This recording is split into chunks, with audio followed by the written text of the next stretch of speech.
সুরস ফেলিয়া কুরস খাইলি মায়াতে রহিলি পড়ি, অমৃত ফেলিয়া গরল খাইলি কবে বা ভজিলি হরি। ভক্তমণ্ডলী, আমরা সবাই জানি এই ঘর একতলা দুতলা জমি জায়গা, ঘর বাড়ি জমি জায়গা, আত্মীয় স্বজন বন্ধু বান্ধব, এগুলো সব আমাদের সুরস আমরা ভাবি। কিন্তু আধ্যাত্মিক জগতে বলছি এরা যদি সুরস হবে তাহলে মাছিগুলো কোথায় বসে থাকে? বলছে কেন, মাছি তো গরু মরে থাকলে সেখানে বসে থাকি, মাছ পচে পড়ে থাকলে সেখানে মাছি ভন ভন করে, যেখানে কুকুর মরে থাকে, শকুনি মরে থাকে, নোংরা আবর্জনা, সেখানে ওই মাছিগুলো ভন ভন করে। আচ্ছা দেখেছেন কি বাবা, যেখানে গরু মরা, মাছ পচা, অনেক সমস্ত নোংরা যে সমস্ত জায়গাগুলো, সেখানে কখনো দেখেছেন ওই মাছির পালের মধ্যে একটা মৌমাছি ওখানে ভন ভন করছে বা বসে আছে? একটাও মৌমাছি থাকে না। কেন বলুন তো?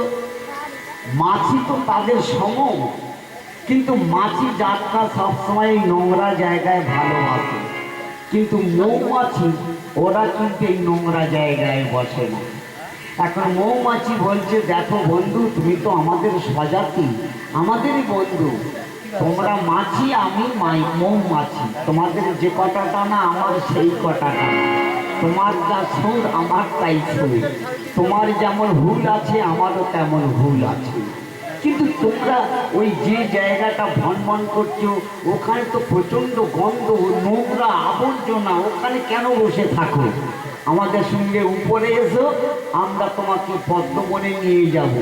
জাতি জুতি মল্লিকা মালতী, সেখানে টগর, বেল, কিংসু, অপরাজিতা, রজনীগন্ধা, করবী, কিংসু, কত সুন্দর সুন্দর ডালিয়া, গোলাপ ফুটে আছে। সেই ফুলের সুগন্ধ আর মধু যদি একবার আস্বাদন করো তাহলে বুঝবে এটা কত খারাপ জায়গায় তোমরা রয়েছে। মাছিরা বলছে ভুল বুঝছেন আপনারা। এটাই যে কত সুগন্ধযুক্ত মিষ্টি আহার তোমরা জীবনে জানো না। তোমরা উপরে ঘুর ঘুর ঘুর করে কোথায় ফুলের উপরে বসে কি খাও জানি না, একবার এখানে এসে বসো, নিজে কি আনন্দ। এখানে খাদ্যের অভাব নাই, হ্যাঁ, কত জায়গায় পড়ে আছে, শুধু খেতে পারলে হয় আর দিন কাটাতে পারলে হয়। মৌমাছি বলছে তোমরা উপরে এসো, আর মাছি বলছে তোমরা উপর থেকে নিচে নেমে এসো। এখন মৌমাছির দল একবার জোর করে মাছি বন্ধুটাকে তাদের ডানার উপরে করে নিয়ে উঠতে উঠতে পদ্মবনে নিয়ে গেছে। পদ্মবনে নিয়ে গিয়ে ওই পদ্ম ফুলের উপরে মাছিটাকে বসিয়ে দিয়েছে। বন্ধু তুমি এখানে দেখো কত সুগন্ধ, তুমি সুগন্ধ ঘ্রাণ নাও, আর এই প্রচুর পরিমাণে মধু আছে, তুমি মধু যতটা পারবে আস্বাদন করবে, আর যদি সঞ্চয় করার চেষ্টা করো তাহলে তুমি নিয়ে ফিরে যেতে পারবে। মাছি বাবা সেই পদ্ম, বিশাল বড় পদ্ম ফুলের উপরে বসে এদিক ওদিক করে দেখছে কি কি, হ্যাঁ কি, সে তো জীবনে পদ্ম ফুলের মধু কোথায় থাকে জানে না। এখন যেখানে সেখানে পাপড়ির উপরে হুল দিচ্ছে, হুল দিলে তো ছিদ্র হয়ে যাচ্ছে। তখন পদ্ম ফুলটা বড় আঘাত পাচ্ছে, বলছে দেখো তুমি এখানে সেখানে হুল দিও না, এই যে নালি আছে নালির ভিতরে তুমি হুল দিলে মধু পাবে, তুমি এখানে দিলে আমার দেহে যে আঘাত হচ্ছে। মাছি তো এই ঘটনা কিছু বুঝতে পারছে না। এবারে বাবা এই করতে সেই করতে করতে এদিকে তখন মৌমাছি পদ্ম বাগান থেকে কিভাবে উড়ে যেতে হয় জানে।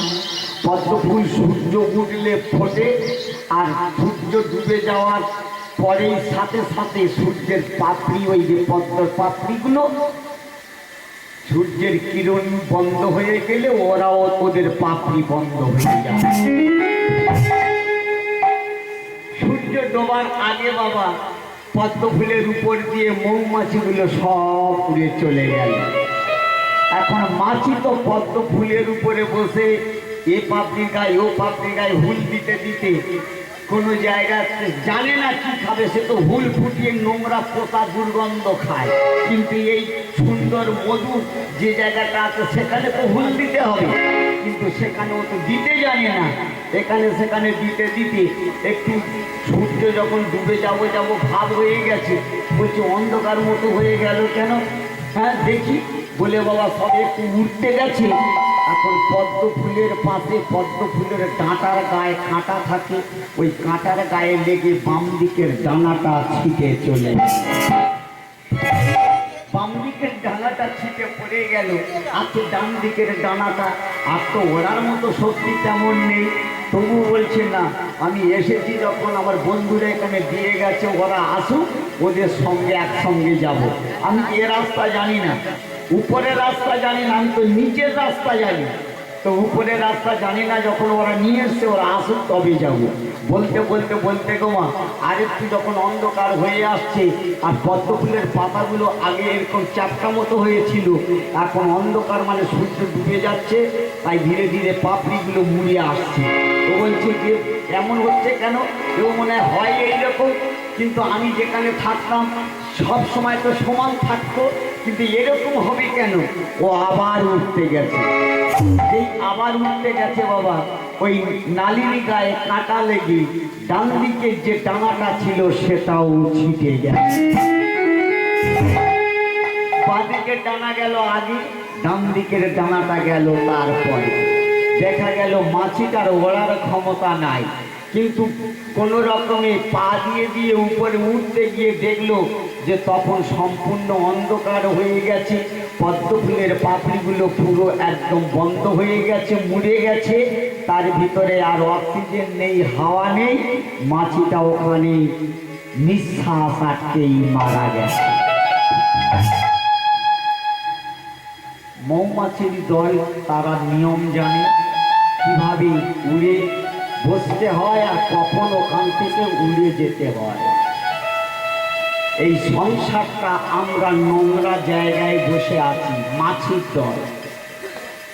আমরা কখন এখান থেকে উড়ে যাব আমরা জানি না। সংসার মায়ারূপ পদ্মের উপরে বসে আমরা কেবল হুল ফুটিয়ে ফুটিয়ে যাচ্ছি। মধু নেই, মধু যে জায়গাটা আছে সে জায়গায় আমরা আকর্ষণ করি না। মৌমাছি, যারা মৌমাছি বলতে কারা? সাধু সন্তু বৈষ্ণবের দল।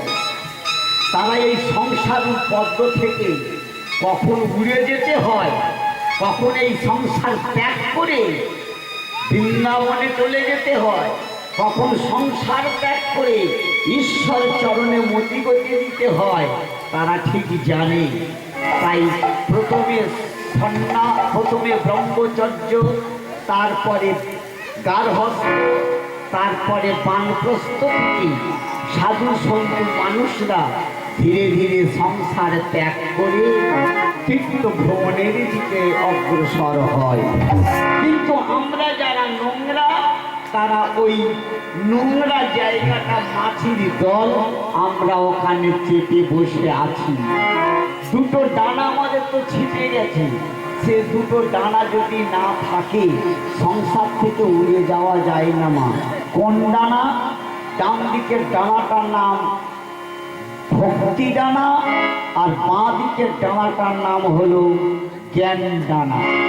সংসারে জগতে যাদের জ্ঞান ডানার ভক্তি ডানা ছিটে যায়, তারা এই সংসার, এই নোংরা জায়গা থেকে কোনো রকমে বাহিরে উড়ে যাওয়ার মতো রাস্তা থাকে না।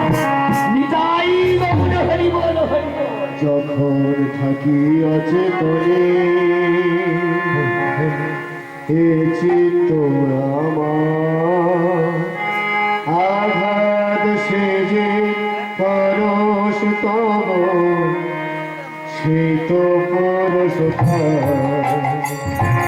যখন থাকি অতি তোরে এ চিত্ত আমার, আঘাত সে যে পরশ তব, সেই তো অন্ধকারে মোহে লাগে, চোখে তোমার দেখি লাগে, অন্ধকারে মোহে লাগে, চোখে তোমার দেখি লাগে, অন্ধকারে মোহে লাগে, চোখে তোমার দেখি লাগে, অন্ধকারের মোহের লাগে, চোখে তোমার দেখি লাগে, পর্বের মতো জীবিত দেব আমার যত ভালো, এই করেছ ভালো,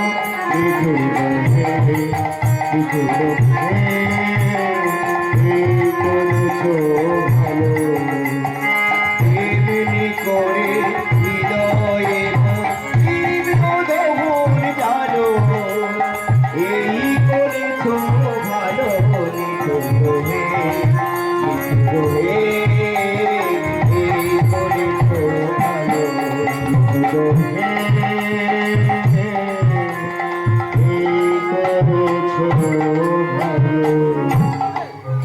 ভক্তমণ্ডলী, ভক্তিমতী মা, যতক্ষণ হরিবাসনে বসে থাকবেন ততক্ষণ ঈশ্বরের চিন্তা ভাবনা রাখবেন।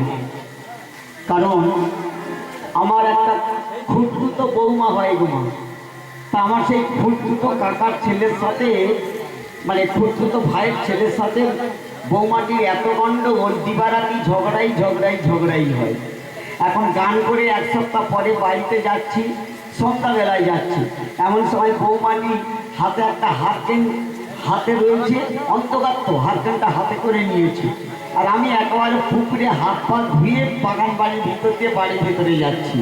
সেই বৌমাটি দেখছি হাতকেনটা জেলে আর ওই বাগানের ভিতর দিয়ে তত্ত্ব চলে যাচ্ছে, কি যেন বলতে বলতে যাচ্ছে।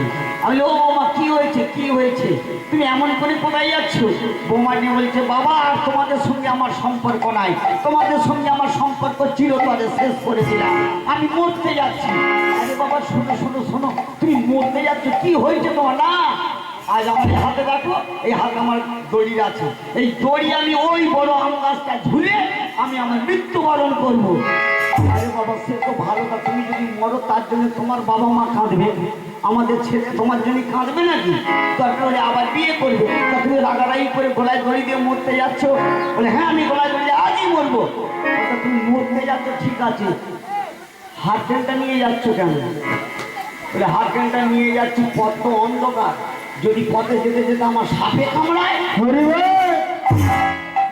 তুমি মরতে যাচ্ছ গলায় দড়ি দিয়ে, তা হাতকে নিয়ে যাচ্ছ সাপে কামড়া, সে তো মরবে। বলছে মা আমি গলায় দড়ি দিয়ে বলুন সাপের কামড়ে মরতে চাই না।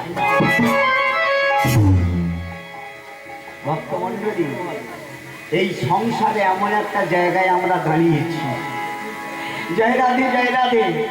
তো ভক্তমণ্ডলী আমার, এই সংসারে যে জায়গাটা আমরা ধরে বসে আছি মা, এই সংসার জায়গাটা আমাদের জন্য নয়। কাদের জন্যে? এই জায়গাটা হলো সাধু গুরু বৈষ্ণব সন্তুদের জন্য। কেন বলুন তো? ওরা জানে সংসার থেকে কখন বেরিয়ে চলে যেতে হয়, কিন্তু আমরা সংসারের মায়া আঠাটা এমন, ও আঠা গায়ে লেগে গেলে আর ও আঠা ছাড়ানো যায় না। দেখবেন মা, কাঁঠাল যখন পেকে যায় আমরা ছুটে গিয়ে কাঁঠাল কিনে আনি, বাড়িতে কাঁঠালের সুগন্ধ বেরিয়েছে, কিন্তু সেই কাঁঠালের সুগন্ধ বেরিয়ে গেলে যারা ছাড়াতে জানে, কাঁঠাল ভাঙতে জানে, ক বাহির করতে জানে, তারা না থাকায় আমরা ছেলেরা ছুটে গিয়ে কিলোমিলি করে টানাটানি করে এখন কাঁঠালের ক বাহির করা তো দূরের কথা, কাঁঠালের আঠা হাতে ভর্তি হয়ে গেছে। মা ওমা ওমা কি হয়েছে খোকা? দেখো মা দেখো, এই দেখো হাতে কাঁঠালের আটা লেগে কত ছাড়া ছেলে কাঁঠাল ভাঙতে গেলে হাতে আগে সর্ষে তেল মাখতে হয়। বলছে তাই নাকি? দেখ হাতে সর্ষে তেল মেখে গোটা কাঁঠালটা মা ছাড়ালো, একটু আঠা মায়ের হাতে লাগলো। ঠিক এইরকম এই মায়া কাঁঠালের আঠা এমন আঠা নামা, এ সহজে ছাড়ানো যায় না। দুঃখের কথা কি বলবো, আমার কাকা বাবু পরম বৈষ্ণব, তিনি কারো হাতে স্পর্শ, অন্ন, জল, এমনকি টিউবওয়েলের জল, পুকুরের জল, ঝর্ণার জল, কারোর বাড়ির কলসির জল খান না। তিনি আমার ঠাকুর দাদা অনেক আগে একটা কুয়া করেছিল, আজও সেই কুয়াটা এখন আর নেই বললে হয়, সেই কুয়ার জল তুলে আমার ওই কাকাবাবু পান করেন। কিন্তু ভক্তমণ্ডলী, সমস্যা কোথায় জানেন? ওই কাকাবাবু উনি ব্যাংকে চাকরি করেন, সার্ভিস ওয়ালা। এখন প্রতিদিন যখন ব্যাংকে যায়, ব্যাগের মধ্যে একটা মাটির গাড়ি, বলে মাটির গো, ওই গাড়ির মধ্যে করে সুন্দর করে জল নিয়ে তিনি চলে যেতেন। আমরা তো এখন প্লাস্টিকের বোতলে, কাঁচের বোতলে জল খাই, উনি তা খান না। মাটির এই যে মুখটা সরু মতো, ওই রকম ওর মধ্যে করে জল ভরে নিয়ে যায়। ভক্তমণ্ডলী, এখন কি কারণে কি হয়েছে, মনের বিভ্রান্ত কি ভুলবশতে সেদিন আর জল নিয়ে যায়নি। এখন যেদিন জল না নিয়ে তোমা ওই ব্যাংকে চলে গেছে, আর ব্যাংকে যখন চলে গেছে 2:30 মতো বাজতে যায়, জল খাবে, জল ব্যাগ খুলে দেখে যে জল আনা হয়। পিপাসার্থ মানুষ ব্যাগ এদিক ওদিক টানা করছে, কিন্তু তাতে নিয়ে যাওয়া হয়নি। অত বড় একটা জিনিস নেই, তা জল খাবে কোথা থেকে? এখন তো তাড়াতাড়ি করে ওর যারা অ্যাসিস্ট্যান্ট ছিল, যারা মানে সিনিয়র ছিল, জুনিয়র ছিল, এবং 4th ক্লাসের যারা ওখানে চাকরি করতেন, তাদেরকে বললেন যে আমি একটু বাড়ি ফিরে যাবো। বলছি কেন স্যার? আপনি না থাকলে কাজ সমাধা হবে না। বলবে আজকে দিনটা আমাকে মাফ করে দাও বাবা, তোমরা যতটা পারো করো, নইলে দেখো আমার এত পিপাসা পেয়েছে, তোমরা সবাই জানো আমি জল, কুয়ার জল ছাড়া কোনো জল খাই না। বলছি ঠিক আছে আপনি যান, আমরা ব্যবস্থা করছি। এখন ওইখান থেকে বাবা কাঁপতে কাঁপতে কাঁপতে কাঁপতে, পিপাসা পেয়েছে, জিহ্বা অবস্থাগত, প্রাণ যায় ঠক ঠক করে কাঁপতে কাঁপতে কাকাবাবু কোনো রকমের ঘরের দাওয়ায় এসে পৌঁছেছে বটে, কিন্তু ঘরে দেখছে তালা চাবি লাগা। স্ত্রী লক্ষ্মী, একটি কন্যা লিলি। লক্ষ্মী, লিলি। পাশের বাড়ি যারা ছিল ছুটে এসে বলছে দাদা কি হয়েছে? বৌদি এখানে নেই, কোথায় গেছে? ওই পাশে যে হরিনাম হচ্ছে, ও হরিনাম শুনতে চলে গেছে।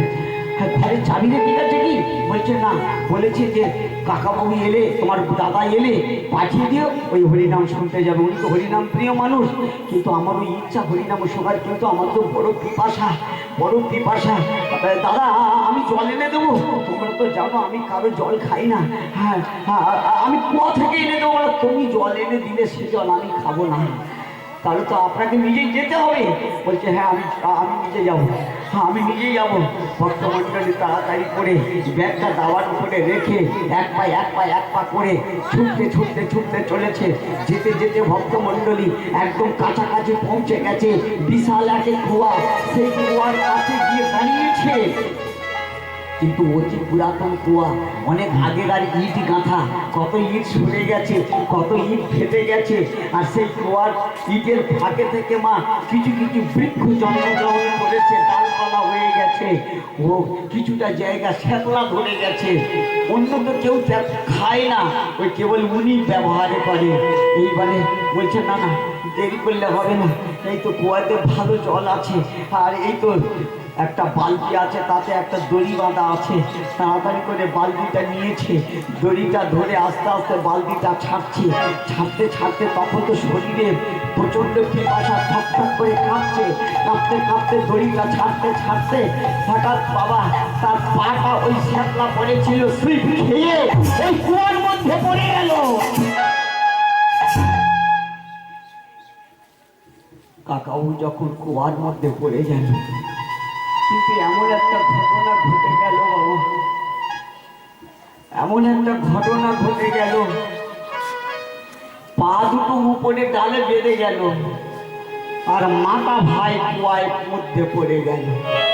মাথাটা নিচের দিকে গেছে, আর পা দুটো ওই উপরের দিকে আছে।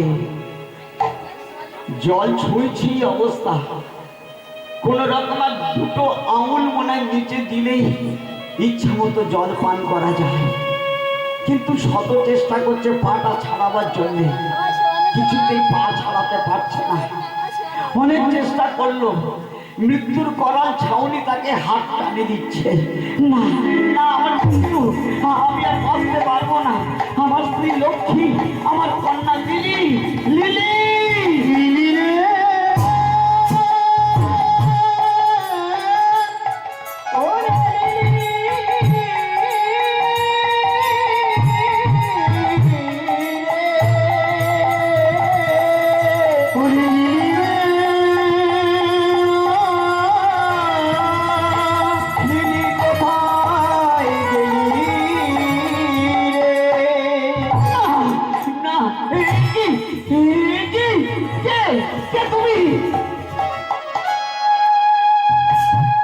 জলের উপর দিয়ে মা একটা হাতি সুর উঁচু করে ছুটতে ছুটতে আসছে, সুর উঁচু করে ছুটতে ছুটতে আসছে।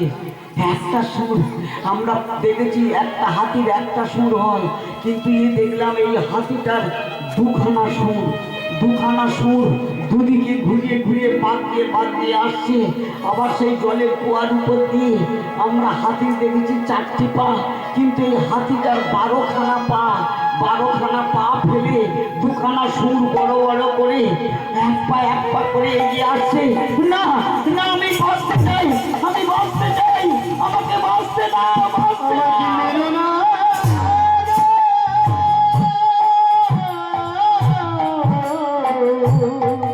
আমি বাঁচতে চাই, কে আছে আমায় রক্ষা করব রে। কত জোরে ঠক ঠক করে কাঁপছে। পাগলা হাতিটা বলল, আরে বিপদ যখন খুব হয় তখন বিপদহারি মধুসূদনের নাম করি, আর বিপদ ফুরিয়ে গেলে যে গর্ত থেকে আর বেরোতে পারিস না, সেই গর্তের দিকে তাড়াতাড়ি করে ঢুকে পড়িস না।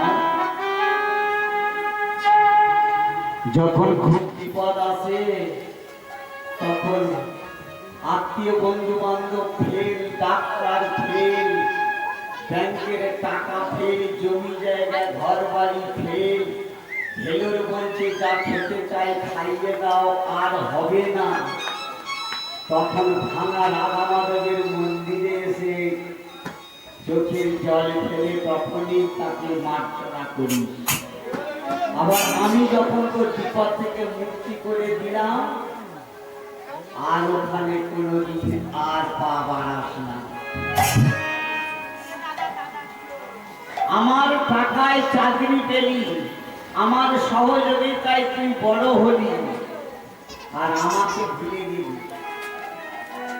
ঠিক আছে, তোকে মারব না, তুই বেঁচে থাক, তুই বেঁচে থাক। হঠাৎ হাতিটা কেটে গেল।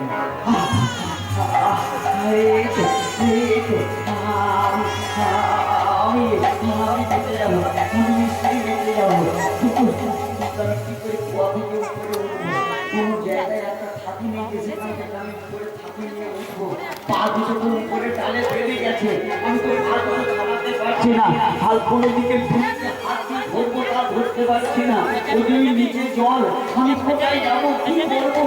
বৃষ্টি করার সময় ভক্তমন্ডলী তখন যাতে টানছে, ঠিক এর মতো অবস্থায় ওই পা দিয়ে যখন টানাটানি করছিল না বাবা, উপরে যে ওই ভাঙা গোড়ার ভাগ থেকে যে বৃক্ষ জন্ম নিয়েছিল, সেই বৃক্ষের ডালকে